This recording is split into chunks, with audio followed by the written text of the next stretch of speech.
¿Qué tal? Buenas tardes o buenas noches. Les damos la bienvenida al evento Inteligencia Artificial y Espiritualidad, claves para un futuro consciente. Le doy la bienvenida a Gabriel Fernández Borzot, que es nuestro orador. Bienvenido, Gabriel. Gracias. Y también les presento a Martina Iturria. A ver, se las Hola, pongo por acá. Ella es la nueva asistente de la Scientific and Medical Network en español, entonces está ahora colaborándonos con varias de las actividades operativas y todo, entonces va a estar aquí tomando notas del evento para luego editar el video y la grabación para subirlo a YouTube. Entonces, muchas gracias, Martina. bueno, muchas gracias. Muchísimas gracias a todos por estar aquí. Em, Entonces voy a presentar a Gabriel Fernández Borzot en este evento, Inteligencia Artificial y Espiritualidad, claves para un futuro consciente. Gabriel es profesor universitario, terapeuta transpersonal, miembro profesional de la European Transpersonal Association Eurotas, miembro adherente de la Asociación Española de Terapia Gestalt. Es coordinador de programas e instructor principal de los módulos de psicología y psicoterapia transpersonal de Aleph Trust, un instituto del Reino Unido universitario que ofrece posgrados de temática transpersonal. Gabriel es también profesor de la Universidad Internacional de Cataluña, ha sido profesor visitante en el programa de psicología integral y transpersonal del California Institute of Integral Studies de San Francisco en Estados Unidos, donde obtuvo su doctorado en estudios transformativos con especialización en teorías transpersonales. También es licenciado en filosofía e ingeniero industrial superior. Sus líneas de investigación se centran en las teorías transpersonales y de la conciencia y en las implicaciones antropológicas de la tecnología. Es un experto en el abordaje transdisciplinar de la alteridad. Es también codirector de la certificación en terapia transpersonal aplicada, CTTA, del Instituto Singular. Bienvenido, Gabriel. Muchísimas gracias por la invitación y pues felices de escuchar lo que tienes por compartir. Bueno, pues muchas gracias, Natalia. Y lo primero, agradecer a ti y a la Scientific and Medical Network. Estoy muy contento de que la Scientific and Medical Network haya abierto esta rama en español y que la estés dirigiendo tú, Natalia, porque desde hace años que conozco la Scientific and Medical Network, soy socio, hacen eventos muy, muy interesantes en inglés y el hecho de que se esté lanzando en español también, pues creo que es una muy buena aportación. Os voy a compartir la pantalla. A ver, tengo una presentación preparada. Espero que la estáis viendo, ¿correcto? Sí. Y pues vamos con lo que quiero compartir en esta reflexión de hoy. Tito, estoy aclarándome yo también con mi pantalla. Bueno, pues ¿de qué va? ¿De qué va esta conferencia, esta charla de hoy? Lo primero es aclarar una cuestión. Lo que voy a compartir es fundamentalmente un análisis filosófico, ¿no? Una reflexión. Voy a compartir mis reflexiones, pero por tanto no es algo que está basado como en estudios científicos que ya se hayan hecho. ¿Por qué? Porque todo esto está empezando a desplegarse en la sociedad y todavía no tenemos suficientes estudios empíricos que nos den una base sobre la que reflexionar. Y por tanto es un análisis, el que voy a compartir yo ahora es un análisis muy especulativo, pero que sea especulativo no significa que no tenga valor. Yo creo que sí que tiene un valor importante y fundamentalmente yo he identificado cuatro, creo, aportaciones que puede tener un análisis filosófico especulativo como el que voy a compartir, ¿no? Primero, identificar cuáles son las cuestiones fundamentales en juego, las claves, que esto va a ser lo más importante. Segundo, generar anticipaciones relevantes, ¿no? O hacer alertas tempranas, ¿eh? Alertar de cuestiones que yo creo que estaría bien que la sociedad y las personas, los ciudadanos, fueran conscientes de esto, porque si esperamos a ver lo que sucede, puede ser que ya sea demasiado tarde para algunas cuestiones, ¿no? En tercer lugar, dar ciertas orientaciones sobre cómo posicionarse frente a esta transformación que parece que la inteligencia artificial va a traer a la sociedad y que puede ser muy profunda. Y la última cuestión, orientar futura investigación o orientar quizá investigación más aplicada.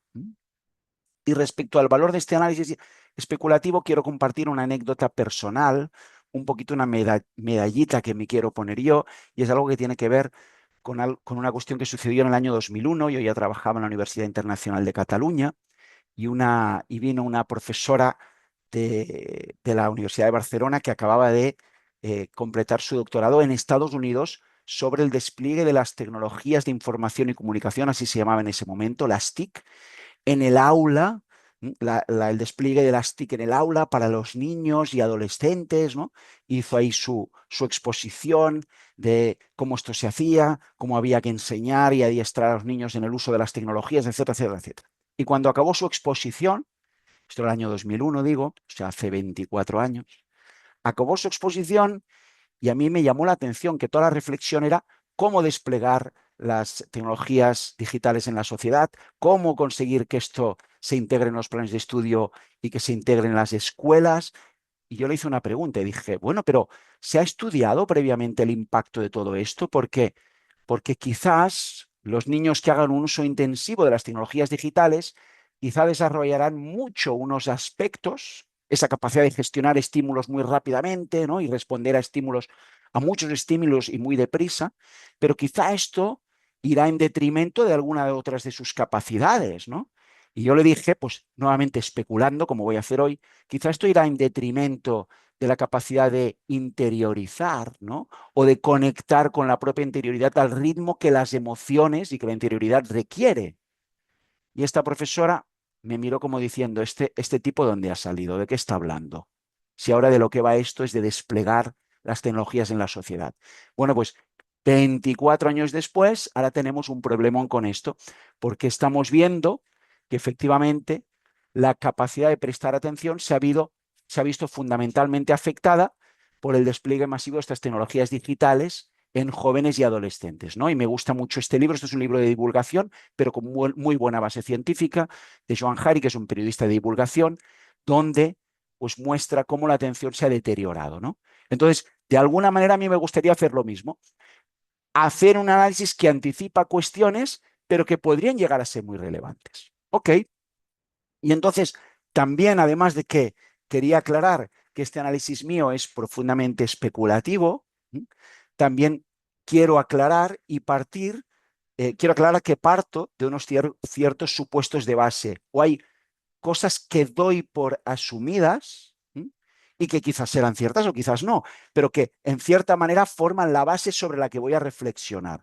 Y es esta idea de que la espiritualidad es la dimensión más fundamental del ser humano, es la dimensión más profunda en el ser humano y que por tanto podemos acudir a la espiritualidad para obtener respuestas y cierta dirección, especialmente cuando estamos en un contexto de transformación muy profunda como el que probablemente va a catalizar la inteligencia artificial. Entonces, quien resuene con esta idea, con esta asunción de base, pues seguramente mi análisis le parecerá relevante. Quien le parezca que esto es discutible, pues le parecerá seguramente mi análisis demasiado especulativo. ¿Ok? Pero bueno, quería aclarar esto. ¿Y por qué hablar ahora de inteligencia artificial y espiritualidad? Primero, ¿por qué se habla tanto de la inteligencia artificial? ¿Por qué? ¿Por qué? Pues porque la inteligencia artificial prevemos que va a tener un gran impacto, es decir, va a ejercer una gran transformación en la sociedad. En cierta manera, creo yo que va a ser como una segunda iteración de la transformación que ha traído Internet, la digitalización. Esto va a ser como una segunda vuelta, un segundo round. Si Internet trajo una profunda transformación de la estructura relacional de la sociedad, si Internet ha cambiado radicalmente cómo nos relacionamos, cómo hacemos las cosas juntos, ¿sí? Yo creo que la inteligencia artificial va a ser una segunda iteración que lo que va a cambiar es cómo nos relacionamos con nuestra propia mente, cómo nos relacionamos con este aspecto del ser humano que es la mente. Y me gusta una expresión desarrollada por unos profesores de la Universidad de Barcelona y por un equipo de investigación en educación de Brasil, que hablan del sentipensar, porque ya lo tenemos muy claro desde las neurociencias, pero también desde la filosofía de la mente, que no existe el pensar sin sentir, no existe el sentir sin pensar, hacemos las dos cosas a la vez en realidad, siempre. Ok, y entonces vamos a ver lo que yo creo que está en juego con la inteligencia artificial es una transformación profunda que tiene que ver con qué relación establecemos con nuestra mente, con nuestro nivel mental. Y he puesto aquí una imagen de una persona en un laberinto, porque esto podría ser que se convirtiera para nosotros en un laberinto. Vamos a ir viendo esto, vamos a ir viendo. También quiero aclarar, antes de entrar en el análisis específico que voy a hacer, que los análisis que se deben hacer sobre la inteligencia artificial, en tanto que va a traer una transformación profunda, son muchos y muy variados. Es evidente que hay que hacer un análisis ético de la inteligencia artificial, un análisis económico del impacto que va a tener en el mundo laboral, etcétera, etcétera. Un análisis sociológico, un análisis de la tecnología en sí, un análisis legal. Ok, de acuerdo. Y yo solo quiero añadir un análisis más, que es esta reflexión cruzada entre tecnología y espiritualidad, entre inteligencia artificial y espiritualidad. Es un análisis más sobre muchos otros que también son muy relevantes. Pero ¿por qué plantear en este análisis del impacto social de la inteligencia artificial, por qué plantear también la relación con la espiritualidad? Pues porque si lo que está en juego es una transformación muy profunda de la sociedad, y yo he dicho antes que la espiritualidad es la dimensión para mí más profunda y fundamental del ser humano, parece que seguramente esta reflexión cruzada va a poder hacer alguna aportación relevante. Ok. La idea aquí, me gusta tomar esta metáfora, esta referencia que nos la da Hefner, un teólogo y filósofo, que habla de que la tecnología nos sirve de espejo de lo humano. Viendo la tecnología que hacemos y cómo la hacemos, estamos poniendo en el espejo algún aspecto de lo que es el ser humano, ¿no? Y entonces, mis tesis principales en este análisis de la inteligencia artificial y espiritualidad es que la inteligencia artificial hace de espejo de ese nivel de nuestra mente que podríamos describir como lingüístico, narrativo, simbólico, imaginal, ¿no? Que mezcla textos e imágenes, que cuenta una historia de quiénes somos y qué hacemos, que cuenta una historia de qué va a ser humano. Pues la inteligencia artificial va a ponernos frente al espejo de cómo es la estructura de todo esto, de cómo hilamos las historias. Ya lo está haciendo, de hecho, ¿no? Y por tanto, y esa es mi tesis, mi manera de interpretar lo que esta transformación que nos trae la inteligencia artificial, es que va a representar una externalización, una objetivación de lo mental. Va a ser como ver la estructura de nuestra mente ahí afuera, operando por sí sola y autónomamente a través de estas inteligencias artificiales que estamos creando, ¿sí? Y entonces esto nos va a poner frente al reto de descubrir que en realidad no somos nuestra mente. Estamos muy identificados con nuestra mente. Muchos de nosotros creemos que somos esa vocecita en nuestra cabeza que nos cuenta constantemente quiénes somos, cómo es el mundo, qué peligros hay, qué cosas nos favorecen, qué cosas queremos. Bueno, pues la idea y una de las ideas fundamentales que voy a desarrollar en esta conferencia es que en realidad nosotros no somos esto, somos algo más profundo. Somos un centro del ser más profundo y desde esa conexión con el centro del ser más profundo que está más allá de nuestra mente, es transracional, podemos conectar con una fuente de inspiración que nos puede guiar, dirigir, orientar en nuestra vida, una fuente de discernimiento. ¿Ok? Y la tesis principal que voy a defender en esta conferencia es que precisamente la inteligencia artificial nos va a poner frente a este espejo de no eres tu mente. Y si no somos capaces de hacer ese paso, de experimentar eso de que no somos nuestra mente, podremos quedar atrapados en las propias estructuras, en las identificaciones que tenemos con respecto a nuestra mente. Ok. Estos comentarios por lo que respecta a la inteligencia artificial y un poco el sentido de la charla. Pero antes de seguir con el análisis, quizá hay que precisar un poco mejor también qué es la espiritualidad, de qué hablamos cuando estamos hablando de espiritualidad. Y lo primero es darse cuenta de que no hay una definición universal de espiritualidad.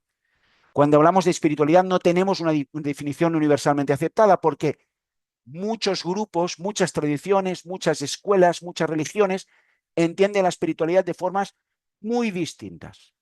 Igual que definir la vida, incluso la vida biológica, es algo difícil y dado una definición que abarque todo el fenómeno de la vida, es difícil y siempre hay algo que no queda abarcado por el fenómeno, ¿no? Con la espiritualidad pasa lo mismo. Hay una pluralidad de exploraciones de la dimensión espiritual y para explicar esta pluralidad ha habido diversas estrategias.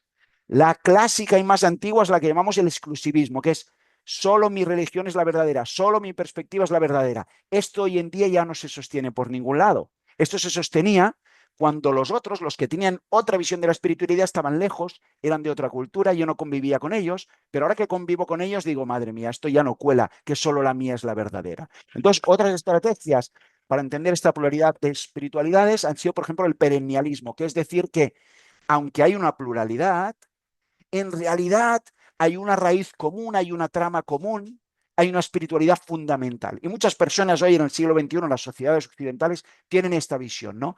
La espiritualidad tiene una espiritualidad esencial o común. Esto también es problematizable. De hecho, la psicología y los estudios transpersonales han problematizado esto mucho. Hoy la conferencia no va de esto, entonces no voy a entrar ahí. Y entonces también hay otra manera de entender lo que significa la espiritualidad, que es con una visión pluralista. Es algo que necesariamente es diverso, ¿no? Como la vida, y nos sirve muy bien esa metáfora con la vida. De la misma manera que tenemos ecosistemas muy diversos y nadie se plantea cuál es el ecosistema esencial, quizá la espiritualidad es una dimensión del ser humano que podemos explorar de maneras muy diversas. Ok. Incluso las investigaciones extensas y bien hechas de base cuantitativa que se ha hecho sobre esta cuestión, que es la espiritualidad, tampoco están exentas de controversia. Pongo aquí una muy buena investigación, que es la de Doug McDonald en el año 2015. Creo que es una buena investigación sobre esto, pero aún así también tiene sus aspectos problemáticos. Como la conferencia hoy no es sobre qué es la espiritualidad, vamos a pasar un poco por encima de esto, y lo que voy a proponer es una concepción, vamos a decir, heurística, una concepción un poco a medida del análisis que quiero hacer. No tanto una definición de espiritualidad, sino una caracterización. ¿Qué características de la espiritualidad creo que son más relevantes para hacer una reflexión cruzada, para hacer un contraste sobre esta transformación que nos va a traer la inteligencia artificial? Y aquí propongo dos supuestos de base y tres ejes conceptuales. Dos ideas de referencia. Dos ideas de referencia sobre de qué va la espiritualidad. Una primera idea, un primer supuesto sobre el que se basa en principio cualquier espiritualidad es que el sentido, esto que llamamos sentido, no es una mera construcción humana, no es un invento, una fantasía de los humanos. Esto que llamamos sentido refleja un orden subyacente en el universo, ¿sí? No directamente accesible a los sentidos, pero sí intuible, como dice Ken Wilber, desde el ojo del espíritu, desde el ojo contemplativo, ¿no? Si lo queréis de una manera un poco más popular y accesible, hay algo más y hay una trama de fondo. Esto de ser humano forma parte de una trama, formamos parte de algo más. Nociones como el propósito o el valor no son invenciones humanas, sino que forman parte de esta historia en la que estamos inmersos y que tiene que ver con que hay una dimensión espiritual, ¿no? Y esta trama, hay una historia de fondo, hay un proceso cósmico del que los seres humanos formamos parte y que tiene un sentido, aunque no lo entendamos del todo o aunque lo entendamos de forma muy limitada. Esa es la intuición espiritual de fondo, ¿no? Aquí hay algo más que lo que yo percibo, hay un sentido de fondo. Y esto me llama a un desarrollo, me llama a hacer algo al respecto. Si quieres, me llama a sincronizarme con ello o a conectarme, ¿no? En algunas religiones hay un plan divino, pues hay que conectarse y cooperar con el plan divino, ¿no? En otras hay una llamada al despertar. Ok, distintas tradiciones lo formulan de manera muy distinta, pero hay una idea de desarrollo, hay una idea de formar parte de esto, ¿ok? Si el primer supuesto es, hay una trama, hay una historia que se está desplegando y con la que me puedo conectar o sincronizar, el segundo supuesto es, el yo individual, yo, mime conmigo, no es el fundamento de ese sentido. La espiritualidad va de algo que está más allá del yo, ¿sí? Hay cosas más importantes que yo. La espiritualidad va de esto. Y ninguna escuela o tradición en espiritualidad dice, lo importante es inflar el yo, darle importancia, darle poder, que mande sobre los otros o sobre el mundo, ¿no? Soy parte de algo más grande y por tanto el yo tiene que humildemente aceptar que soy parte de algo más grande y yo tomo sentido en la medida en que formo parte de algo más grande. También que soy más de lo que creo ser, que mi forma habitual de construir el yo con lo que estoy identificado es muy limitada, ¿no? O que la vida late en mí con más profundidad e inteligencia de lo que llego a comprender. Formo parte de algo que llama vida y esto es más profundo e inteligente de lo que comprendo. Ok. Y entonces se deduce de este supuesto que he puesto antes, de que el yo no es el fundamento último. Es interesante hacer una distinción aquí entre yo y ego. Es una distinción interesante y muy relevante para lo que vamos a ver después, ¿no? Si el yo es la estructura con la que organizo la experiencia, es con la que distingo lo que es yo y lo que es otro, el ego, en cambio, en mi manera de comprender, es como una patología de este yo.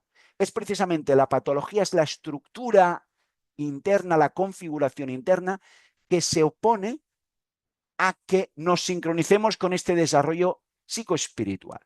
Hay una estructura dentro nuestro, hay unos patrones, hay algo que está dentro nuestro y que está operando oponiéndose a que yo realmente despliegue este desarrollo psicoespiritual.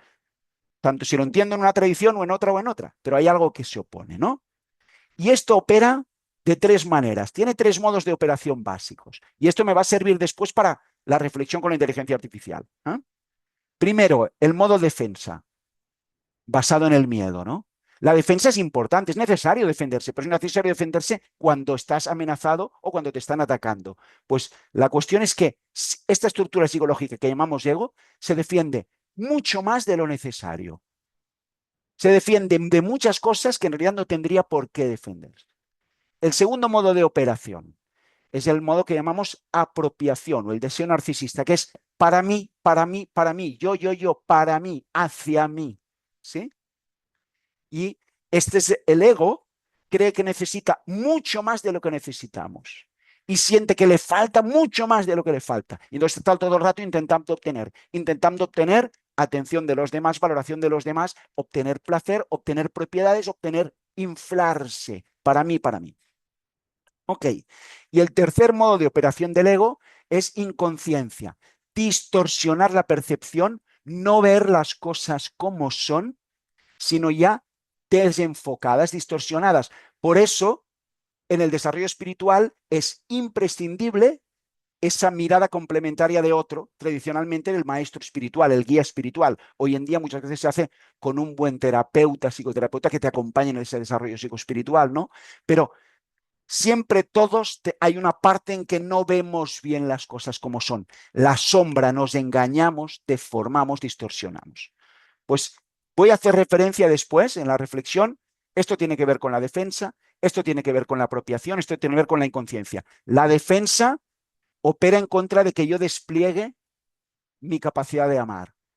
La defensa me separa y hace que yo no pueda relacionarme desde una apertura. La inconsciencia opera en contra de que descubra quién soy realmente y me quede con ideas muy limitadas y limitantes de quién soy realmente. ¿Sí? Y la apropiación hace que use a los demás, los instrumentalice, y la apropiación hace que explote, que enfoque el uso de mi energía vital y sexual como una forma de consumo. Y esto sí que tendrá mucho que ver con la transformación que va a traer la inteligencia artificial. Ok, ok. Y entonces, si el ego hace esto, el trabajo de desarrollo espiritual tiene que ver con disminuir el ego para que esta dimensión espiritual pueda florecer y desplegarse con menos impedimento, que es el que le pone el ego, ¿no? Y entonces esto, por tanto, el trabajo espiritual tiene que ver con tres cosas: apertura y conexión, lo opuesto a la defensa, apertura y conexión. Y hay muchas técnicas espirituales para apertura y conexión, desde meditar, ¿no?, hasta muchas otras técnicas. Ok. Comprensión e integración tiene que ver con la conciencia, ir cada vez teniendo una visión más clara de quiénes somos en realidad. Somos seres espirituales teniendo una experiencia humana, no unos seres humanos teniendo a veces una experiencia espiritual, ¿no? Y por último, hay que hacer un trabajo de limitación con el ego, hay que hacer un trabajo de pulido para que no esté controlando la situación. Ok. Ok. Y entonces, desde esta perspectiva, podríamos decir que el desarrollo espiritual, y después, repito, lo voy a relacionar ya directamente con esta cuestión de la inteligencia artificial, ¿no? Podemos distinguir tres ejes distintos en el desarrollo espiritual, como tres ejes de coordenadas. Uno primero, que llamamos el eje trascendente, que tiene que ver con la apertura de la conciencia. Es una transformación que tiene que ver con una ascensión, desarrollar más discernimiento. En algunas tradiciones se llama la iluminación. ¿Ok? Hay otro eje de desarrollo psicoespiritual que es el eje relacional, que tiene que ver con la entrega al amor, con ir integrando cada vez más la actitud amorosa. Y aquí hablamos de la interrelación, tiene que ver con el servicio, con la capacidad de entrega. Y después hay un tercer eje en el desarrollo psicoespiritual que tiene que ver con lo inmanente, que tiene que ver con la base, es integrar la energía, lo corporal. Y este es un trabajo de descenso más bien, que tiene que ver con conectarse con la vida que late en el interior mío, en yo como ser encarnado, ¿no? Y las distintas tradiciones espirituales han desarrollado en mayor o menor medida estos ejes. Normalmente la mayoría de tradiciones han tendido a privilegiar más unos ejes que otros. Por ejemplo, el cristianismo ha privilegiado claramente el eje trascendente y relacional y ha dejado subdesarrollado el inmanente, lo corporal. En cambio, por ejemplo, el hinduismo, con todo el yoga tántrico, etcétera, etcétera, ha integrado mucho mejor, ¿no? A través de los distintos yogas, toda esa dimensión corporal como una dimensión de transformación espiritual. El yoga no es un ejercicio corporal, es una vía de transformación psicoespiritual, ¿no? Ok, pues repito, estos son como tres ejes que nos sirven como ejes de coordenadas para ver estas dimensiones del desarrollo psicoespiritual. Ok. Esto es muy profundo, es mucho más profundo y tendría muchas traslaciones. No voy a explicar esta diapositiva, la estoy poniendo porque como esto está grabado, a quien le interese todo esto puede ver la cantidad de desarrollos que se pueden deducir de este triple eje de coordenadas, ¿eh? Desde verdad, bondad, belleza, ¿no? Desde intelecto, corazón, instinto, conciencia, amor, energía. Muchas dimensiones que tienen que ver con lo que llamo yo la tríada transpersonal. Y cuando yo formo terapeutas transpersonales, trabajamos muy a fondo toda esta perspectiva, ¿eh? Fijaros si hay correspondencias, hay muchísimas, ¿eh? Diríamos que esta idea de la tríada transpersonal, trascendente, relacional, inmanente o conciencia, amor, energía, es lo que llamamos un contenedor hermenéutico. Es unas gafas para ver que son muy generativas, que dan lugar a muchas exploraciones. ¿Ok? Pues si dan lugar a tantas exploraciones, ahora voy a explorar esta relación entre espiritualidad e inteligencia artificial en cada uno de estos tres ejes. En el eje trascendente, en el eje relacional y en el eje inmanente. En el eje trascendente estamos hablando de apertura y elevación de la conciencia, ¿sí? Y el reto aquí, para desarrollarse espiritualmente en este eje, el reto es desidentificarse de aquello con lo que estoy identificado. ¿Ok? La idea es que no soy aquellos aspectos con los que me he identificado. Y especialmente, como voy a razonar ahora, en el caso de la inteligencia artificial, el punto clave va a ser: no soy mi mente, no soy la voz que está en mi cabeza y que me cuenta qué me falta para ser feliz. Y así funcionamos la mayoría, ¿no? ¿Qué me está faltando para ser feliz? Y me va contando una historia y aunque consiga eso, después resulta que sigo sin ser feliz, ¿no? Con lo cual hay algo aquí que está mal planteado, ¿no? Pues las prácticas contemplativas, la más conocida y accesible es pues la meditación, ¿no? Pero hay muchísimas prácticas contemplativas, se dirigen precisamente a esto, a generar un espacio interno de desidentificación. ¿Ok? Ok. La idea aquí es hacer un proceso de la identificación a la contemplación. Y ahora vamos a hablar ya de inteligencia artificial. ¿Qué tiene que ver esto con la inteligencia artificial? Bueno, pues resulta que la inteligencia artificial nos pone en unas situaciones que hasta ahora no habíamos estado como humanidad. Una primera situación que nos pone la inteligencia artificial es que vamos a tener relaciones con máquinas que hablan. Nunca antes los seres humanos habían interactuado con algo que no fuera un humano y que hable. Y esto ya está empezando a tener mucho impacto, ¿eh? Voy a hablar más de esto. Quiero remarcar este dicho de Ernst Cassirer, antropólogo, dijo: el ser humano es el animal que habla. Bueno, no comparto esta opinión. Y yo pienso que si realmente lo que caracteriza al ser humano es que habla, ahora que tendremos, y ya tenemos, y más que tendremos, máquinas que hablan y mucho, y hablan muy bien y muy rápido y computan mucho, nos quedaremos atrapados en esa red de significantes, en ese hablar y hablar y hablar, ¿no? Yo creo que no somos el animal que habla, somos algo más profundo, ¿no? Y entonces, si bien por primera vez en la historia los humanos tendremos interlocutores lingüísticos artificiales, que además, ojo, no solo hablan, escriben y crean textos y crean imágenes, etcétera, etcétera. Primero, esto podría llevar a una cierta hipertrofia o autonomía de este nivel lingüístico, ¿no? Pongo aquí una imagen para reflejar esto, muy curiosa, no sé si la habéis visto antes de internet, es el Jesucristo gamba.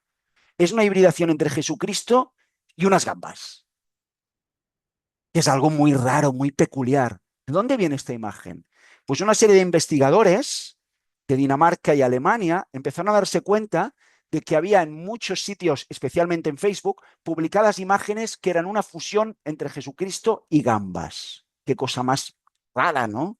Bueno, pues descubrieron que estas imágenes eran creadas por inteligencias artificiales porque en unos determinados foros en Estados Unidos se había estado hablando como metáfora de las gambas y esto y lo otro, y eran foros donde también se hablaba mucho de cristianismo y tal, y la inteligencia artificial se había liado, pero lo que descubrieron es que donde se publicaban estas imágenes, había muchos usuarios diciendo qué imagen tan bonita, qué maravilla, muchas gracias por esta imagen. Investigando descubrieron que todos estos usuarios no eran humanos, eran bots automáticos. Hicieron una investigación, esto hace escasamente un año, y la estimación actual es que aproximadamente el 50% del tráfico en contenidos que hay en Internet está generado por bots de inteligencia artificial. Que no lo sabemos, pero que son bots de inteligencia artificial y están operando como usuarios en Facebook, en Instagram, en TikTok, etcétera, etcétera. ¿Sí? Y están produciendo textos, imágenes, con una serie de criterios, que es tratar de atraer atención de los humanos. Tratar de generar tráfico hacia sí. ¿Sí? Cuando yo digo hipertrofia y autonomía es que vamos a estar rodeados de máquinas produciendo textos, imágenes y hablándonos para atraer nuestra atención. Y aquí el reto es, no soy esa voz que tengo en mi mente, porque si no me puedo desidentificar de todo este discurso, las máquinas son muy hábiles y encontrarán la manera de atrapar tu atención. Ya lo están haciendo. Pero no solo porque encuentran la manera, es que se lo decimos nosotros con nuestro comportamiento. Con nuestro comportamiento, que está todo el rato, ya lo sabéis, monitorizado, les vamos contando qué nos pilla la atención y qué no. O somos capaces de dominar nuestra atención un poquito más y no vernos arrastrados por lo que llama mi atención de forma automática o inconsciente, o yo creo que en nivel masivo quedaremos atrapados en ello. Hay un libro interesante, No te creas todo lo que piensas. No es un muy buen libro, pero me gusta mucho el título. No te creas todo lo que piensas. Este va a ser el reto. No te creas todo lo que piensas. ¿Sí? Ok. Un problema relacionado con el anterior, de tratar con máquinas que hablan, escriben y crean, es que además estamos tratando a la vez con máquinas que consiguen objetivos especificados a través de datos. Estas máquinas que hablan, crean y escriben tal, tienen objetivos. Los objetivos que les han asignado los que los han programado y creado. Y esos son objetivos especificados a través de datos. Consigue maximizar el tiempo de atención en pantalla de los usuarios, por ejemplo, o consigue maximizar el número de ventas que haces en esa empresa o en ese otro lugar, o consigue no sé cuántas peticiones de información para este producto, o consigue, y estos son objetivos especificados a través de datos. ¿Qué es lo que queda en sombra? ¿Qué es lo que queda aquí no adecuadamente contemplado? Fijaros, la cosa va de objetivos, y esto lo repetiré después. Son máquinas hacia objetivos, objetivos, objetivos. Es decir, todo esto tiene que ver con hacer y hacer y hacer. En general, la tecnología tiene que ver con hacer. ¿Sí? Lo que queda en sombra, lo que queda que no está promocionado es lo contemplativo, el no hacer. ¿Es importante el no hacer para los humanos? Es muy importante. Es muy importante que en nuestras vidas haya algunos espacios de no hacer, de contemplar. Son los espacios en los que ganamos la soberanía sobre nuestra atención. Y de ahí la relevancia en el cultivo de la atención. Sin dominio de la atención no hay libertad. No es extraño que haya tantas adicciones a lo digital, porque tienen que ver con eso, quedar enganchados en ese mecanismo automático de la atención, retroalimentado con los mecanismos internos del placer, dopamina, etcétera, etcétera. Y no es casual que esto sea así. Tiene que ver con máquinas que consiguen objetivos a través de datos y que saben cómo captar nuestra atención y mantenernos enganchados. Nuevamente aquí pongo el libro de Johann Hari, del valor de la atención, porque tiene muy buenas ideas y métodos sobre cómo desarrollar, cómo ganar otra vez el autodominio de tu atención. Y en este sentido, las tradiciones espirituales en general han desarrollado métodos muy buenos para cultivar un dominio de la propia atención. Yo creo que en las próximas décadas, quien no tenga algún tipo de práctica para desarrollar el autocontrol de la atención, para ser más dueño de su atención, quien no lo tenga, quedará atrapado en esas redes de máquinas que te hablan, te escriben, crean, y sin decirte lo están consiguiendo objetivos que tú no sabes ni cuáles son. De hecho, esto ya pasa hoy en día mucho en las redes sociales, ya sucede así, y la mayoría de usuarios no se dan ni cuenta. Se creen que están tomando las acciones libremente. Hace 3 años, en un congreso que voy cada año, se llama Ingeniería y Filosofía, participó un ingeniero que había estado durante años liderando el desarrollo de una app, una de estas apps con la que pides coches, digamos, taxis que no son taxis, una de las más famosas. Él había estado en el equipo de desarrollo y me dijo, diles a tus estudiantes de la universidad que cuando usan apps de estas famosas de gran tirada, cada año participan, cada uno de ellos participan al menos en 3 o 4 experimentos sobre su conducta, en los que se hacen experimentos y se dicen, vamos a experimentar con los chicos de Barcelona entre 19 y 25 años, que cuando pidan un taxi con esta app, en lugar de darle el taxi más barato que encuentro, primero le ofrezco uno caro. Y al cabo de medio minuto le ofrezco uno más barato que el caro, pero más caro que lo que le habría ofrecido al principio. A ver si pican. Y saben quiénes pican y quiénes no. Quiénes tienen paciencia y quiénes no. Quiénes usan una estrategia más racional y quiénes no. Y así van probando a la gente y se van formando un modelo de comportamiento de cada uno para saber cómo manipular, ¿no? Entonces, o desarrollamos estas estrategias de la atención. Me gusta llamarlo así porque me gusta mucho el trabajo de Glenn Hartelius, de un catedrático de psicología de California, que ha desarrollado métodos basados en las técnicas de atención plena que vienen de la tradición budista, Shamatha Vipassana. Pues ha desarrollado métodos muy aptos para occidentales, donde no hace falta que te apuntes a esa tradición, para que puedas desarrollar un cierto dominio de la atención. Ok. Y relacionado con esto, y relacionado con esta idea de que sin atención no hay libertad, es muy importante, más importante hoy en día que hace 100 o 200 o 300 años, revisar periódicamente las prioridades personales. Porque una de las primeras cosas que hace la tecnología en ese captar tu atención, y la inteligencia artificial es la máxima expresión de esto, es despistar tus prioridades. Tú querías estar un cuarto de hora usando TikTok y acabas estando 3 horas. Tú querías hacer solo un ratito de no sé qué y acabas estando toda la tarde. ¿Sí? Entonces, ¿qué nos aporta la espiritualidad frente a este reto? Nos aporta técnicas para poder dominar nuestra atención, ganando ese espacio de libertad, y nos invita a esa reflexión interior, ese discernimiento y no perder nuestras prioridades. ¿Qué es lo importante? Ok. ¿Qué más cosas? Si esas son máquinas que consiguen objetivos a través de datos, hay como una cierta presión a cuantificar todo. Otra cosa que queda en sombra aquí es lo cualitativo. ¿Cómo accedemos los humanos a lo cualitativo?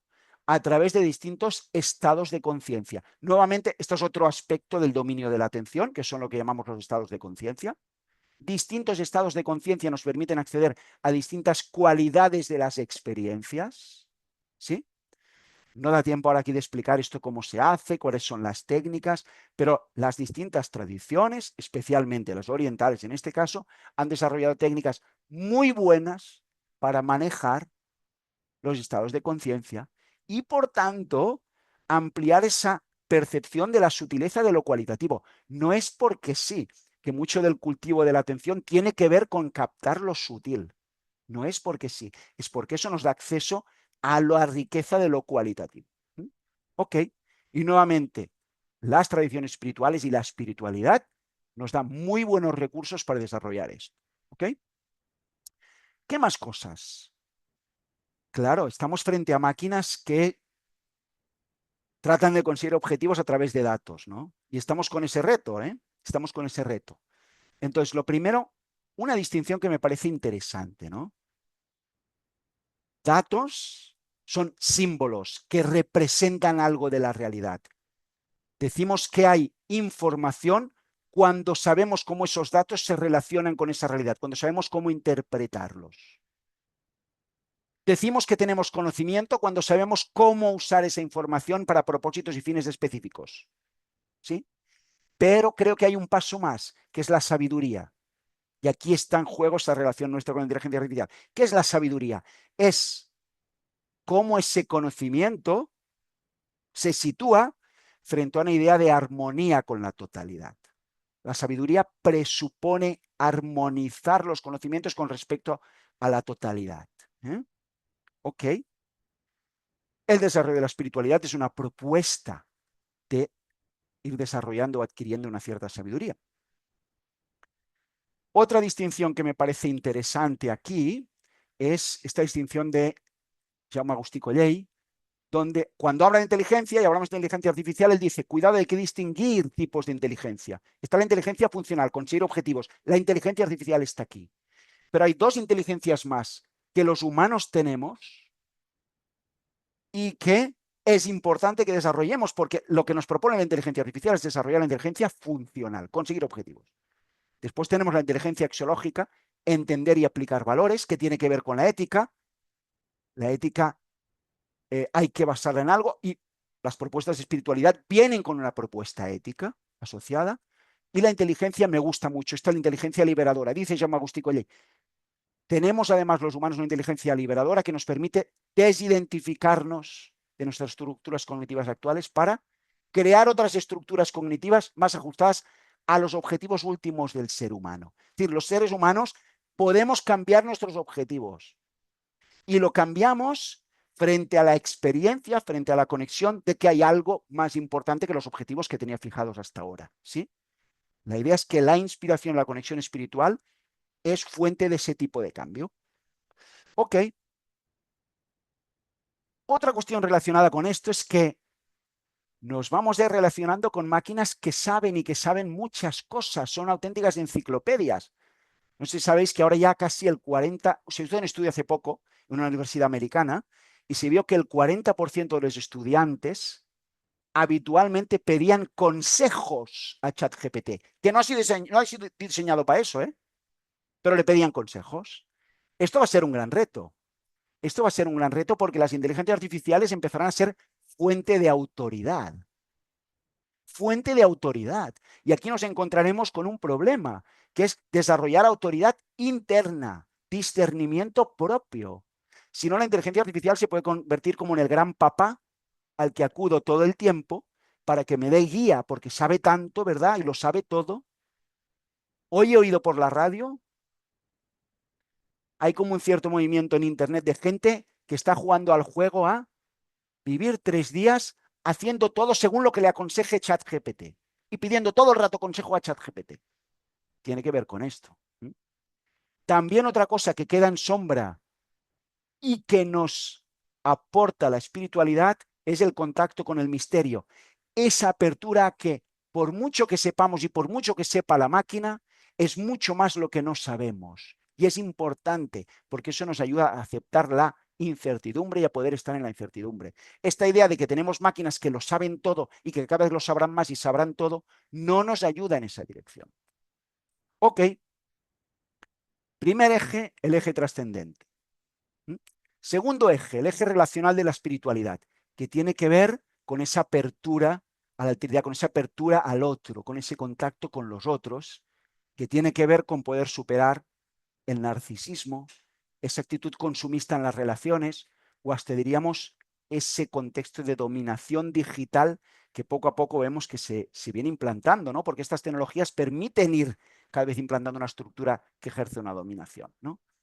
Aquí los retos son, por un lado, vulnerabilidad y entrega en nuestras relaciones, y por otro lado, esta idea del desarrollo ecosociopolítico. Yo no creo hoy en día en una espiritualidad que no apuesta por un desarrollo que también tiene implicaciones políticas. Y aquí, como estamos viendo, y lo estamos viendo en cómo se desarrolla el escenario geopolítico mundial, esto está amenazando la democracia de muchas maneras. Está amenazando la distribución de poder porque está queriendo concentrar el poder, ¿vale? Para mí aquí el reto, el proceso a hacer es de esta idea de dominación o de explotación desde las tecnologías digitales a unas formas de cooperación, ¿no? Ok, pero ¿y esto cómo lo encajamos? Está muy bien este ideal, ¿no? Pero ¿cómo lo encajamos? Nuevamente con máquinas que consiguen objetivos a través de datos, ¿no? Y que son muy eficaces consiguiendo objetivos a través de datos. Lo primero que nos podemos preguntar es, ¿estos objetivos, quién los fija? Si estamos hablando de lo relacional, estos objetivos que traen las inteligencias artificiales, ¿quién los fija? ¿Quién los decide? Y actualmente, mayoritariamente, quien los decide son o agentes económicos que perciben maximizar sus beneficios particulares, o agentes políticos que persiguen maximizar su poder. Y quiero remarcar que en los dos casos es particular, todo es particular. Todos son egos o individuales o egos colectivos, como una compañía, una corporación multinacional. Aquí, por tanto, lo que queda en sombra es la idea de lo común o lo comunitario. Y esto es lo que va a ser un poco difícil también, ¿eh? La inteligencia artificial nos va a poner frente al reto de generar dinámicas donde reclamemos el bien común y lo comunitario. Porque todas estas inteligencias artificiales que estamos creando obedecen intereses particulares, no colectivos. No significa que no podamos hacer inteligencias artificiales que nos ayuden en lo colectivo, ¿eh? Solo que de momento no lo estamos haciendo. No lo estamos haciendo. ¿Ok? Y en ese nivel, creo que hay una distinción, otra vez una distinción de tipos de inteligencias que nos puede venir muy bien, que es distinguir entre inteligencia funcional, operacional, instrumental, la que tiene inteligencia artificial, que es conseguir objetivos, o, ya que estamos hablando de lo relacional, inteligencia vincular. Y esto me parece que es una idea muy interesante. Es la inteligencia que lleva a que yo cambie mis objetivos, a que me deje cambiar a través de mis relaciones y mis vínculos. Esta es la inteligencia vincular. Cuando nos abrimos realmente al contacto con el otro, cuando nos abrimos a experiencias de entrega y de servicio, esto nos cambia mis objetivos, cambia mis prioridades. ¿Sí? Creo que muchos de los problemas que tenemos hoy en día en el planeta Tierra es que tenemos demasiada capacidad instrumental, demasiados medios para conseguir objetivos y demasiada poca inteligencia vincular, capacidad de generar relaciones armónicas. ¿Mm? Pero uno podría decirme, pero ¿y por qué hay que desarrollar esta inteligencia vincular? ¿Por qué yo tengo que cambiar mis objetivos? ¿Por qué? Pareciera que uno lo que necesita es conseguir sus objetivos, no cambiarlos, ¿no? Desde una idea de que el yo es lo más importante, si nos quedamos con que el yo es lo más importante, es verdad, lo interesante es conseguir los objetivos del yo. Y por eso creo que la espiritualidad tiene un rol muy relevante aquí, porque precisamente la conexión espiritual nos proporciona esta visión, esta experiencia de que hay algo más importante que yo, hay algo de lo que yo formo parte. Y esto es lo que me da la motivación y la confianza para embarcarme en esta apertura al otro que me va a transformar los objetivos. ¿Mm? Ok. Pero hay más retos en lo relacional, en los que podemos hacer esta reflexión cruzada entre espiritualidad e inteligencia artificial. Y es que no solo tenemos máquinas que hablan, sino que vamos a ir teniendo cada vez más máquinas que se vinculan, lo que llamamos los compañeros artificiales. Máquinas para cuidar de los niños, máquinas para acompañar a los ancianos, o máquinas para hacer de amigo, o máquinas para hacer de pareja. ¿Sí? Y esto es un gran reto, porque esto es una transformación radical del rol que juegan las máquinas en la sociedad. Hasta ahora las máquinas eran para resolver problemas, para ganar eficiencia, pero ahora van a ser máquinas que ocuparán el lugar del otro, el lugar del tú. Yo recientemente he publicado un artículo sobre esto, ahí explico con todo lujo de detalles mis posiciones con respecto a esto, ¿ok? Pero voy a hacer un resumen aquí en 2 minutitos. Esto es un gran cambio, y esto creo que va a traer un gran cambio. Y esto puede traer un gran cambio que la verdad creo que en unos ciertos niveles podría ser bastante desastroso. Esto de que diseñemos máquinas que hagan el rol del amigo, máquinas que hagan el rol del amante, máquinas que hagan el rol del acompañante, del confidente, por muchas razones, ¿eh? Pero voy a resumir muy rápido, ¿no? Porque básicamente esa máquina a la que me voy a dirigir como si fuera un tú, un alguien, un interlocutor, alguien con quien compartir, tiene unas características muy distintas a las que tiene para mí un otro humano. ¿Por qué? Porque está en una posición de subsidiariedad. La máquina es para mí, pero yo no soy para la máquina. Y eso crea una asimetría. Una asimetría que hace que la relación ya no pueda ser recíproca, simétrica, de tú a tú, de nivel a nivel. Y por tanto, no sirve esas máquinas para relaciones que son simétricas y recíprocas por su propia naturaleza, como la amistad o la pareja. Entonces esto puede distorsionar mucho ese tipo de relaciones, ¿sí? Ya ni hablemos de que estas máquinas son máquinas comercializadas, se paga por ellas. ¿Qué sentido tiene pagar por un servicio de amistad? Eso no es amistad, es otra cosa, ¿no? Ok. Lo que está aquí en sombra es ese sentido del valor intrínseco, la dignidad intrínseca, no instrumental del otro y las otras personas. Y aquí la espiritualidad nuevamente nos da esa perspectiva, esa experiencia, ¿no?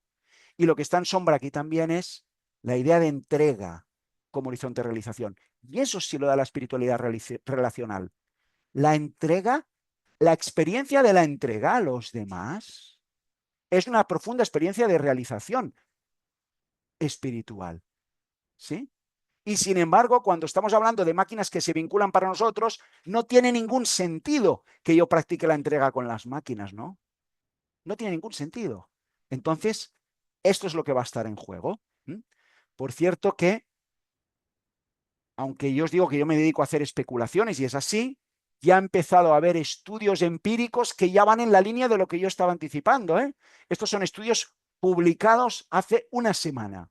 Estudios conjuntos entre OpenAI y el MIT, ya viendo en esas interacciones en ChatGPT qué tipo de dinámicas de vinculación emocional se están estableciendo, etcétera, etcétera, las consecuencias que esto tiene. Y hay unos resultados muy preliminares, pero algunos resultados apuntan a que los que están desarrollando más vinculación emocional con esas inteligencias artificiales son personas que están tendiendo más a una cierta soledad y aislamiento con los otros humanos. Bueno, estos son estudios preliminares y habrá que ver cómo se desarrolla, pero sí hay unos ciertos indicadores. Ya empieza a haber, ¿no?, unas señales tempranas de todo esto. Ok. Más retos en el nivel relacional. También nos estamos enfrentando a máquinas que van a transformar profundamente la sociedad, van a transformar profundamente el trabajo, cómo trabajamos, ¿sí? Las relaciones económicas, muchas cosas.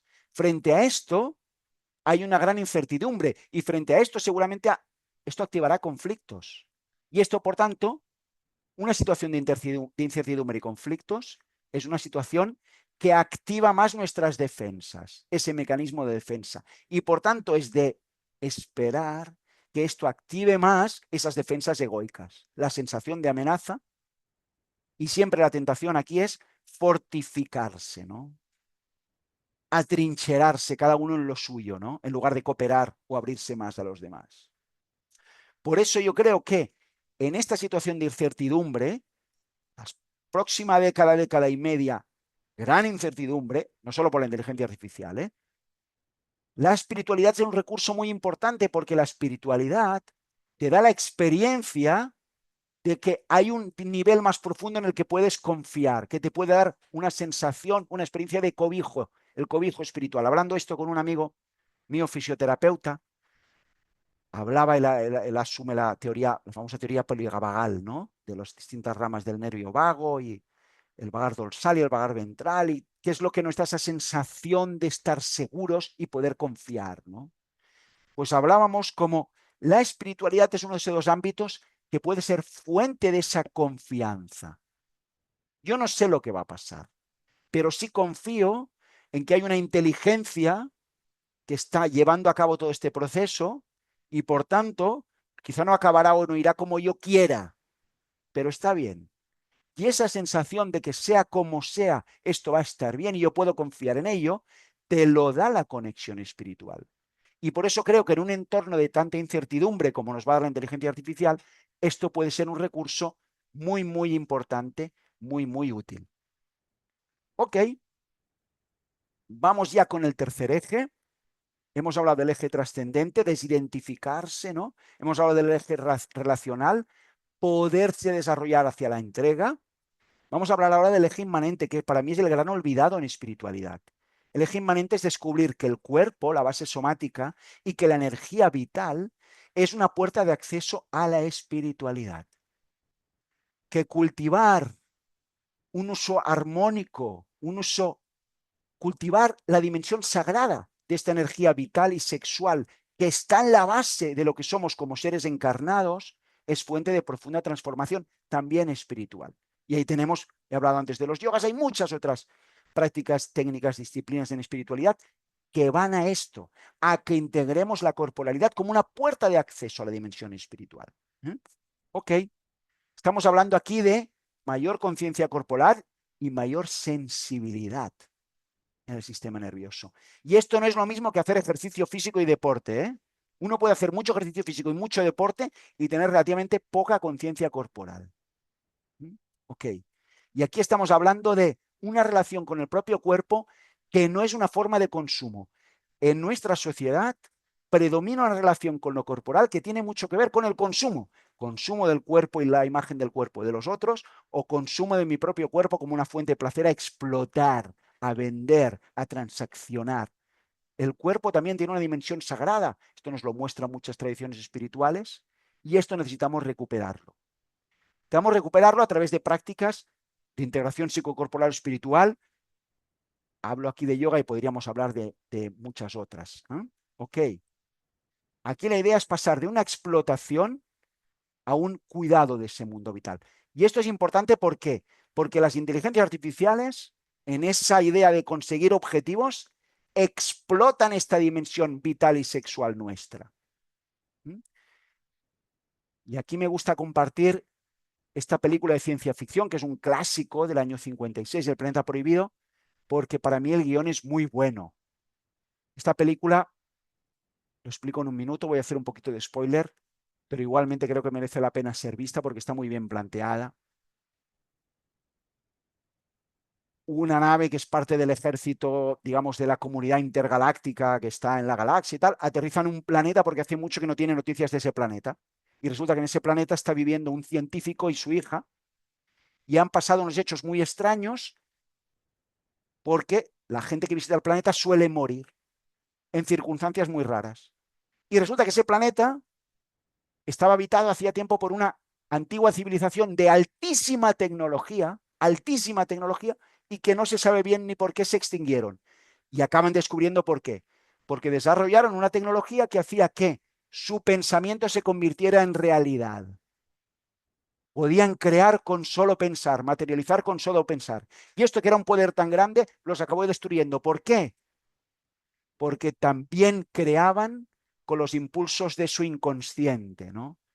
El mundo del ello freudiano, ¿no? Esos impulsos desordenados, agresivos, etcétera, etcétera. Pues está muy bien visto. Y creo que aquí lo que está en juego es cómo vamos a gestionar máquinas que no solo nos hablan, escriben y crean, que no solo quieren conseguir objetivos, sino que para hacerlo tratan de explotar nuestra energía vital y sexual, nuestra libido. Esto va a ir así. Esto va a ir así. Y aquí el reto es, fijaros, el ser humano tiene una dimensión prepersonal, que es esa de lo instintivo y los impulsos básicos. Tiene una dimensión personal, donde creamos un yo que funciona en el mundo. Y tiene una dimensión transpersonal, que es la que hace referencia a la espiritualidad. El reto es desarrollarse, pero no está asegurado el desarrollo. También podemos vivir una regresión, quedar atrapados en la relación entre lo personal y lo prepersonal, entre el yo y los impulsos instintivos. Podemos quedar totalmente atrapados aquí. Las adicciones tienen que ver con eso, por ejemplo. ¿Sí? Y entonces aquí lo crítico es el rol que juega la tecnología. En especial la tecnología de inteligencia artificial, puede tender a explotar esta relación que tenemos entre el yo y nuestro mundo vital y sexual. Es lo que he llamado antes los impulsos egoicos de apropiación, para mí, para mí, para mí, yo. Si no le ponemos conciencia y si no adoptamos prácticas específicas para que esto no nos domine, a mucha gente la va a dominar. Y por eso, para ayudar al desarrollo, creo que es tan importante esas prácticas de integración, yo llamo psicocorporal espiritual, ¿no? Tienen que ver con conciencia y exploración consciente de ese mundo vital y sexual como una forma de práctica espiritual. Aquí está la sexualidad sagrada, aquí está el neotrantra, aquí están muchas cosas, ¿no? Que tienen como telón de fondo que esa exploración de nuestra base corporal y vital es fuente también de desarrollo, pero espiritual. Ok, pues vamos cerrando un poquito. He hablado de 3 ejes. Esta diapositiva sirve de resumen. Quedará en la grabación.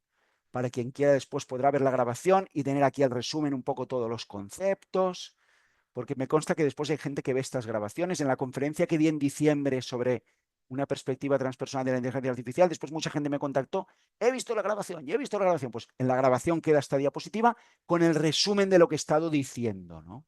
¿Ok? Y antes de cerrar del todo, hablar de algo que cuando yo estaba planteando esta conferencia, me planteé si, en lugar de enfocarlo con esta idea de los 3 ejes del desarrollo espiritual y qué retos nos planteará la inteligencia artificial en cada uno de estos 3 ejes y qué recursos nos da el cultivo de la espiritualidad en cada uno de estos 3 ejes, yo me planteé si hablar mucho más de inteligencia espiritual y hacer como un contraste con la inteligencia artificial. La inteligencia espiritual es un concepto que se desarrolló a principios del siglo XXI y se ha ido desarrollando más y más, con este libro fundacional de Zohar y Marshall, del 2002, que la define como la capacidad de afrontar y resolver problemas de significados y valores, ver nuestra vida en un contexto más amplio y significativo y al mismo tiempo determinar qué acción o camino es más valioso para nuestra vida. Tendríamos que decir aquí la de los demás también, ¿no?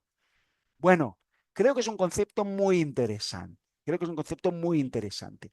Pero era más difícil, cuando yo me planteé cómo articular esta conferencia, me pareció que era más difícil estar hablando de inteligencia espiritual y compararla con la artificial, y era algo que creo que daba menos frutos o menos claves, digamos, o menos claves.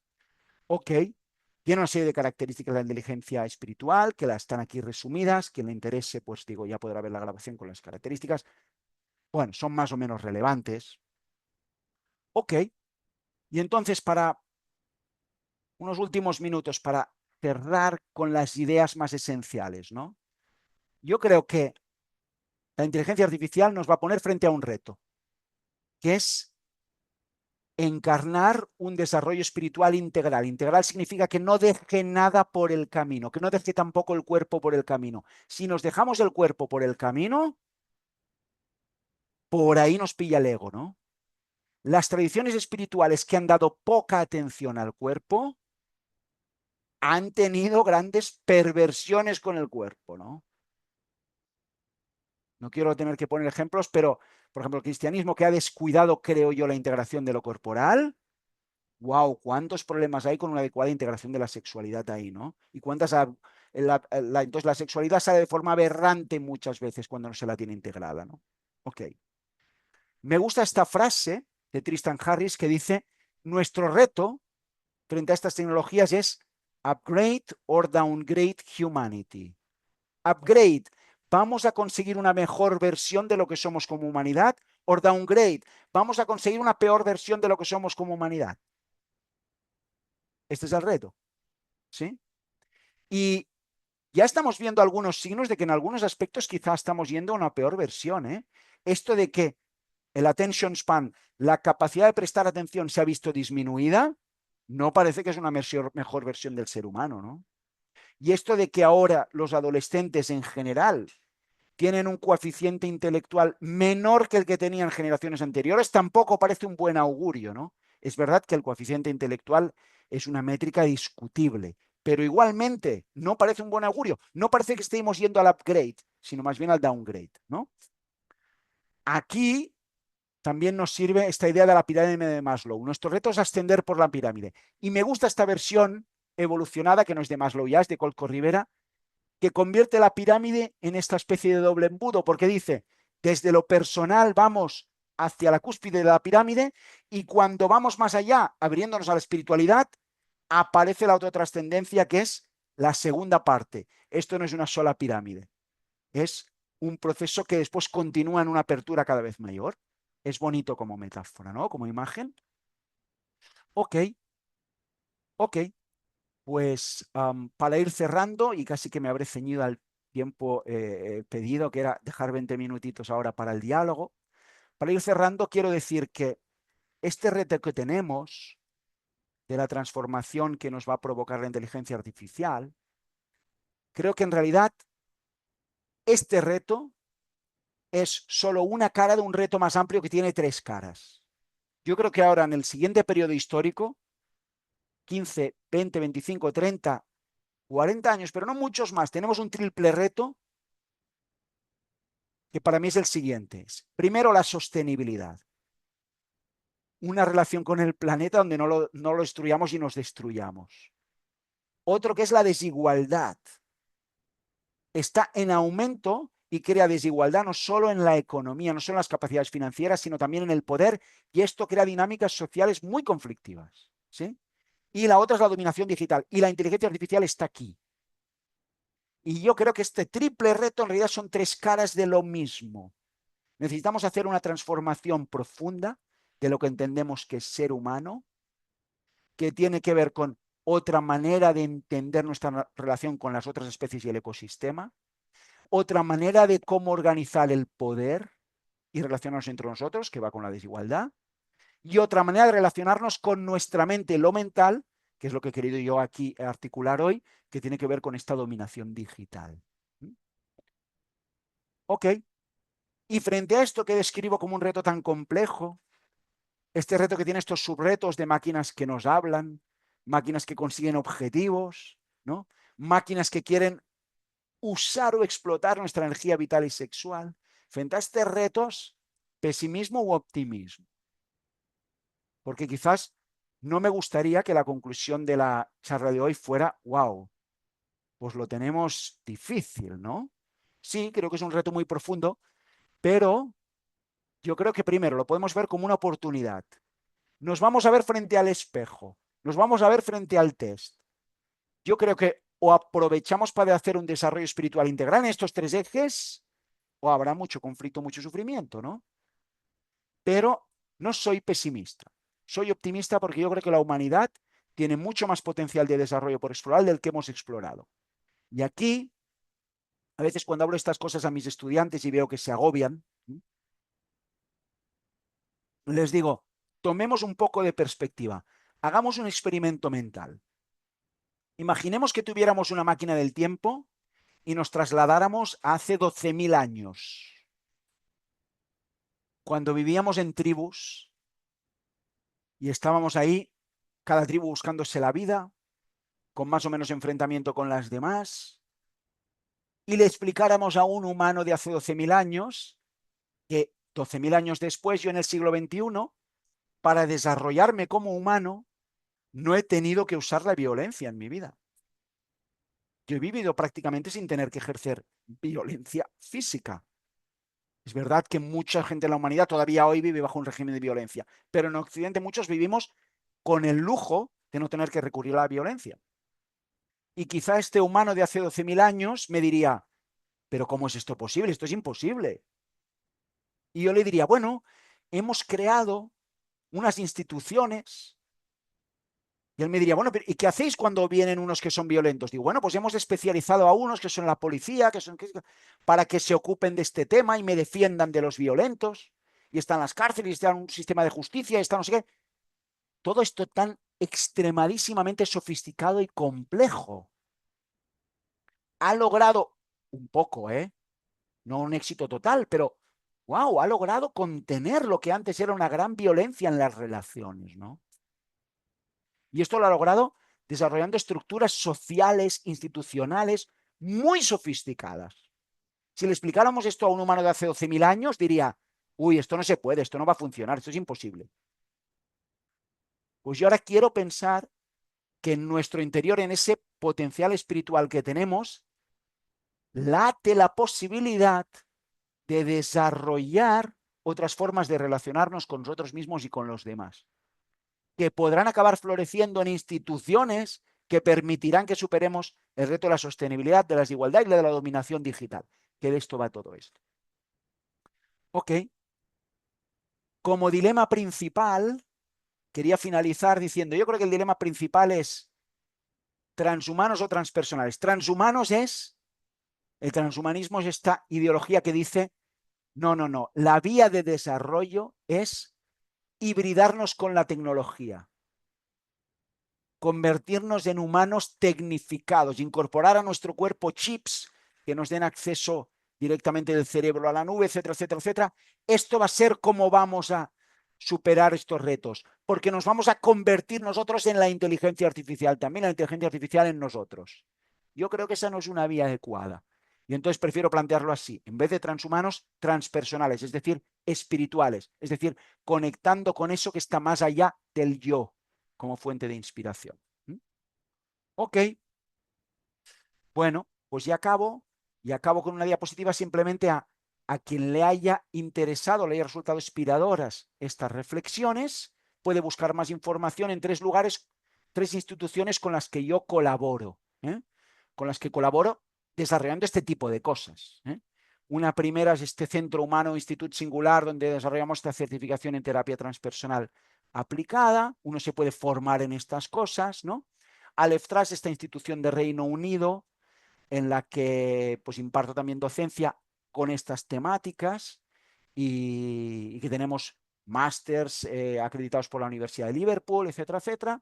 O la Scientific and Medical Network, estas conferencias que organiza, por ejemplo, la rama en español, para la que ahora estoy ofreciendo esta información, ¿no? Ok, pues hasta aquí la información que quería dar. Espero que no ha sido demasiada. Yo sé que me suelo pasar de querer embutir mucha información en 1 hora y cuarto, pero la idea es dar ideas para que la gente después siga reflexionando, ¿ok? Para que la gente se quede ahí con la cosa al run run y diga, uy, uy, uy, ¿esto cómo era? Y como esto va a quedar grabado, a todos los que habéis inscrito en la conferencia se os enviará la grabación y podéis volver a repasar lo que os interese.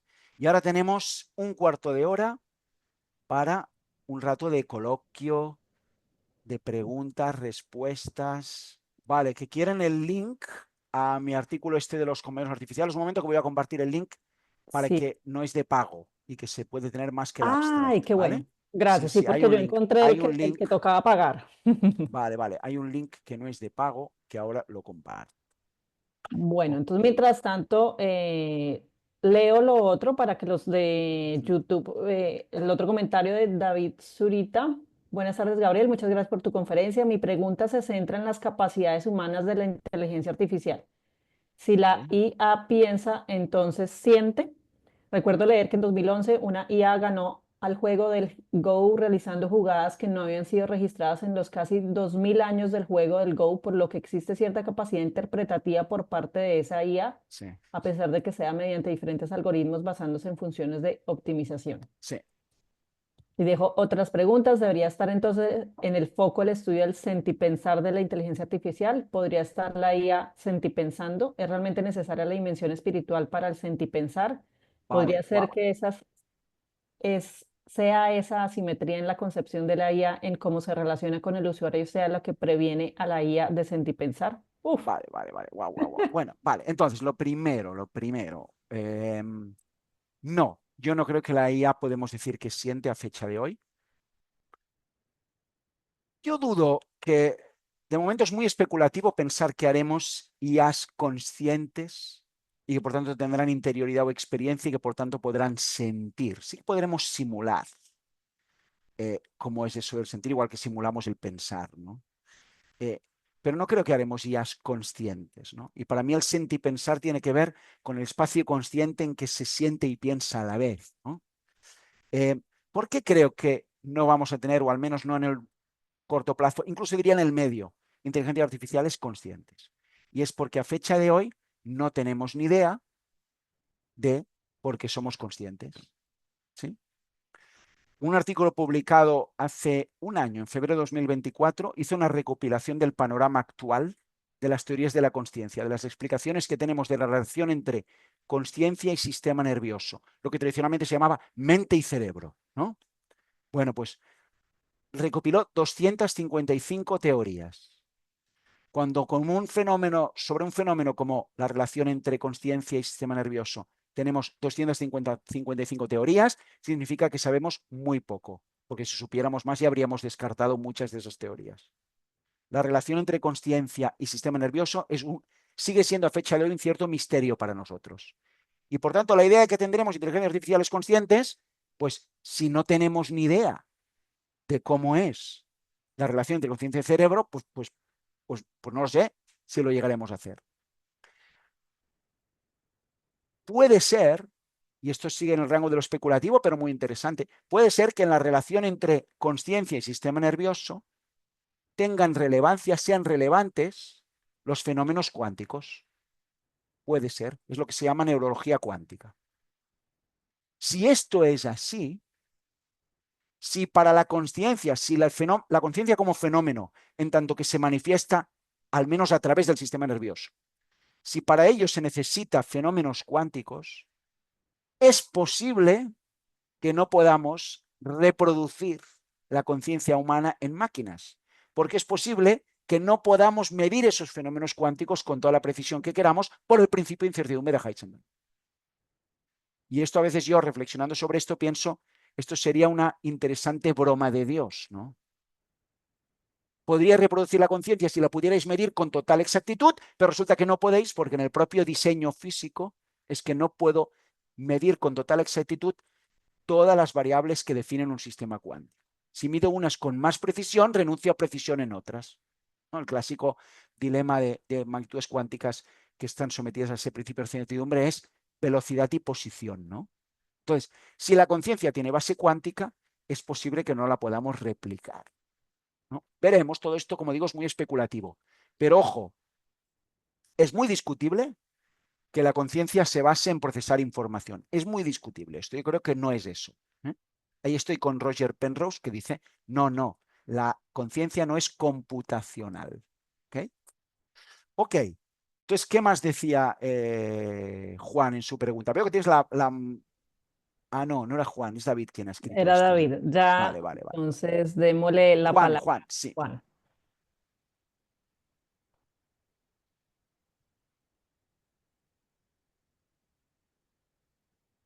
Puedes habilitar tu Habilita tu micrófono. micro. Ya listo. Pues creo que esta conferencia que nos ha regalado Gabriel Fernández es de una actualidad precisa, de momento a momento.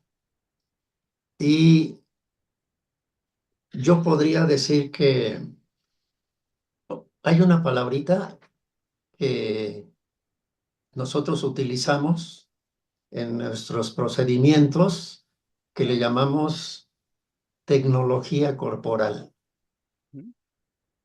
La tecnología corporal, básicamente, bueno, tiene una fundamentación filosófica y también tiene sus ramificaciones en lo terapéutico, pero fundamentalmente se trata del hallazgo de que el cuerpo, en el cuerpo encontramos la vía de resolución de nuestra problemática, no solamente personal, sino interpersonal y digamos que transpersonal y de la plenitud humana.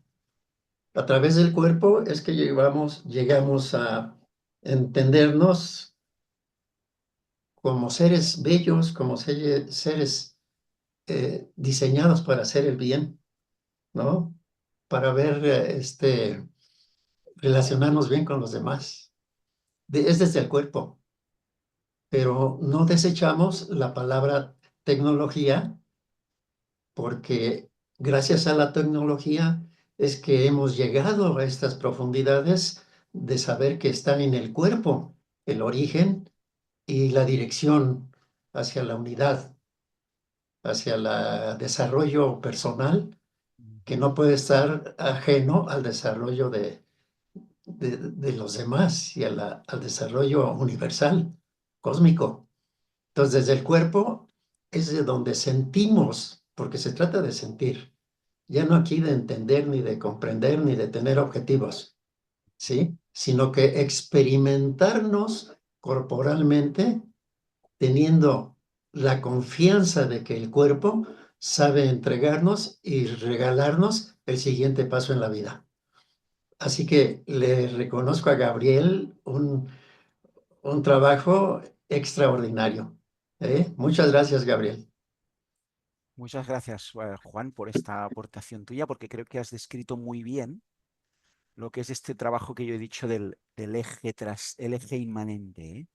Como el cuerpo como vía de acceso a la espiritualidad, ¿no?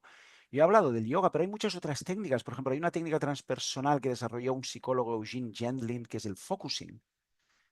Es una de esas técnicas con las que realmente el sensado del cuerpo, la conciencia corporal, se vuelve en una guía, en una forma para que tú puedas tener discernimiento cuando tomas tus decisiones, ¿no? Un discernimiento intuitivo. Y es muy interesante y muy transformadora. Y tiene que ver con el cuerpo como vía de acceso a la espiritualidad.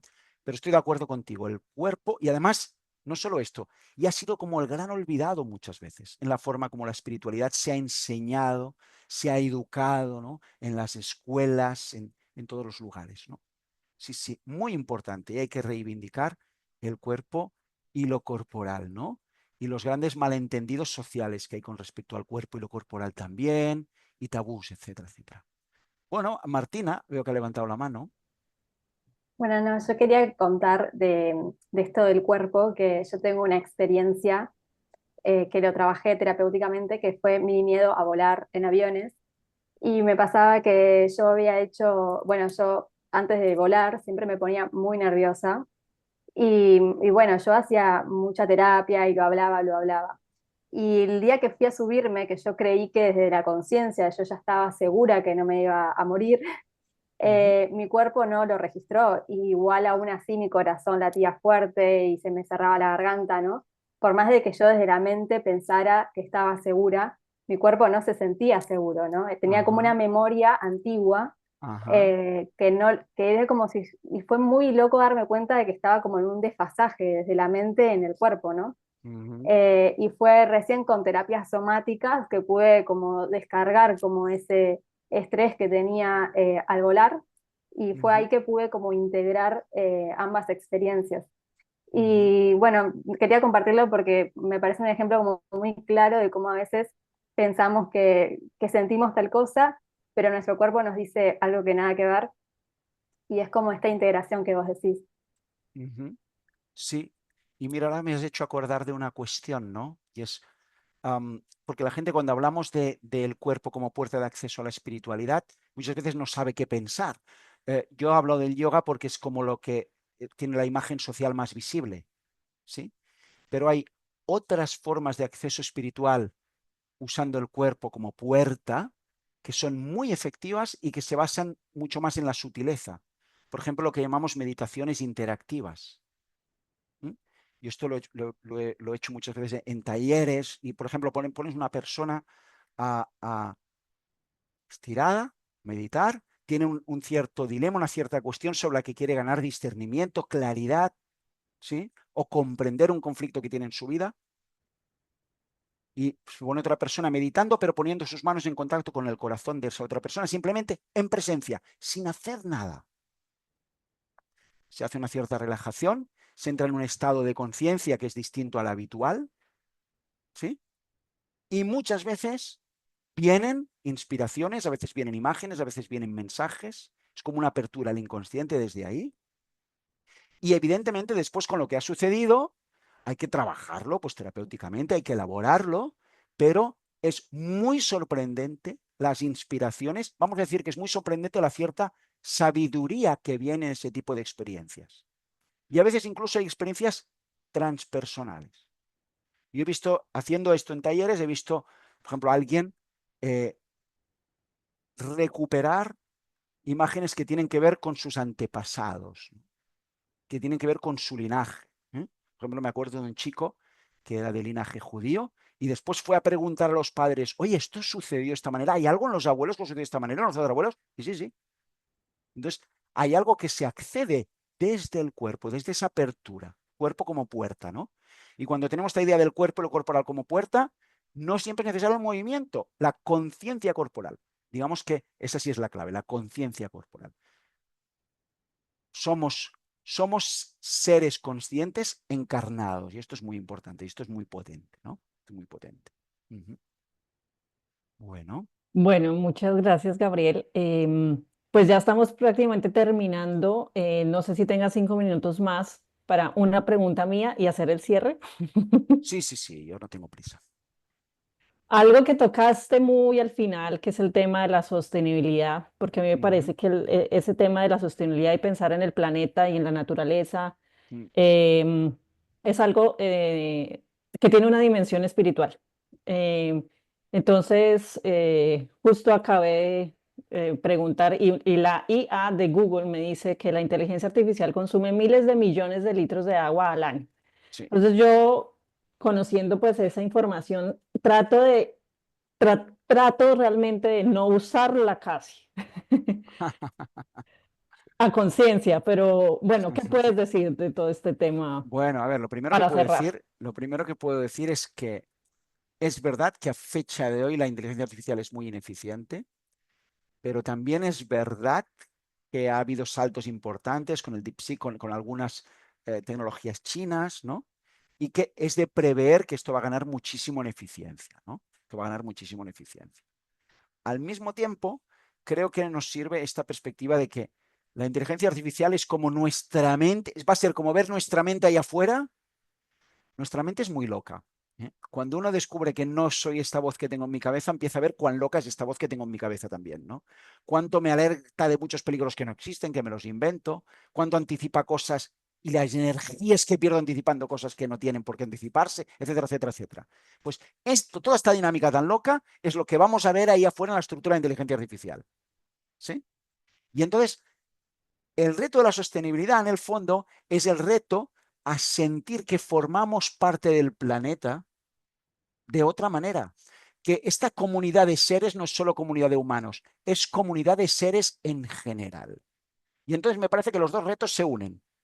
Esta relación distinta que vamos a tener que establecer con nuestra mente, que va a quedar ahí en el espejo en la inteligencia artificial, está muy relacionada con sentir que puedo convivir con las otras especies de otra manera, ¿no? Entonces va a venir todo muy junto, ¿eh? Va a venir todo muy junto. Pero sí, quizá vamos a tener que pasar un cierto sarrampión de todo esto, ¿no? Muchos de los humanos necesitamos esto, ¿no? En lugar de operar por virtud, la virtud sería ver dónde está la luz al final del túnel, pues para allá que vamos, pero no hacemos esto. Vamos en el túnel y vamos contra la pared, bueno, pues por aquí no es. Contra la pared del otro lado, pues por aquí tampoco. Y vamos un poco así, ¿no?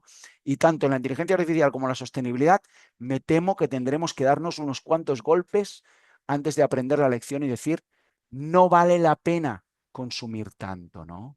No vale la pena poner tantas expectativas de desarrollo personal en el consumo, ¿no?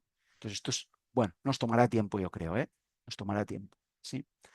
No sé si te he respondido, Natalia, pero bueno, Sí, sí, sí. es lo que... Muchas gracias por tu reflexión. Bueno, Bueno, entonces antes de que se vayan, como siempre, yo voy a compartir próximos eventos para todos los que no conocen sobre la Scientific and Medical Network en español. Tenemos también un espacio informal como para tener así una charla. A veces se conectan algunos oradores, como si estuviéramos alrededor del fuego para compartir experiencias en un entorno de mucho respeto, empatía, compartir ideas, crear conexiones. Esto lo hacemos mensual también. Eh, lo único es que necesitamos para los que no lo hayan hecho, al menos una donación, no importa el valor, eh, para que puedan asistir a estos espacios. El próximo encuentro es justo en 2 semanas, el viernes 11 de abril. Recuerden que en Europa estamos cambiando al horario de verano, entonces van a cambiar un poco pues, las diferencias horarias que tenemos entre ciertos países en Europa y Latinoamérica. Entonces será las 7:30 hora España, sería el equivalente en Colombia, Perú, 12:30 del mediodía. Y en un mes, el jueves 24 de abril, tenemos el siguiente evento. Es otro evento donde vamos a seguir celebrando un año de actividades en español con la Scientific and Medical Network. Olvidé mencionar que la Scientific and Medical Network es una organización sin ánimo de lucro que inició pues, en el Reino Unido y ahora es internacional y trabaja en crear puentes entre ciencia, conciencia y espiritualidad. Y pues hace un año estamos haciendo actividades en español. Y pues para celebrar vamos a tener un panel de discusión sobre las experiencias psicoespirituales y sus retos, donde tendremos a dos personas que vienen como hablando desde su experiencia propia, con algunas experiencias personales de este tipo, psicoespirituales, transpersonales, o extraordinarias o anómalas, eso tiene muchos nombres. Y dos personas desde el ámbito como académico, investigadores, pues expertos que han trabajado sobre estos temas. Entonces, todos súper bienvenidos. Todavía no hemos realizado pues la página de registro, pero pues por ahora anótenlo en su agenda. Y los que no se hayan inscrito, nosotros enviamos boletines mensuales en donde pueden estar enterándose sobre los siguientes eventos y todo. Les pondremos, a ver, les pongo de una vez aquí el link, el enlace, para que los que no estén recibiendo el boletín, es un boletín mensual gratuito, simplemente con el calendario de eventos, actividades, información de interés, libros, publicaciones, artículos. Ahí pues colocaré también, mandamos la grabación de los eventos, pues el artículo de Gabriel, aunque está en inglés. ¿No tienes ninguna versión por ahí en español de tu artículo? No, no. Igual lo traduciré con tiempo, pero no. Bueno, bueno. Sí, entonces pues nada, muchísimas gracias Gabriel, muchísimas gracias Martina, a todos los asistentes, a todas las personas que también se conectaron por YouTube, a todos los demás que estuvieron pues tras bambalinas ayudando para que esto se llevara a cabo. Entonces, muchísimas gracias a todos. Y pues nada, Gabriel, muchas gracias por compartir todos tus conocimientos, tus experiencias. Gracias, de nada. Chao.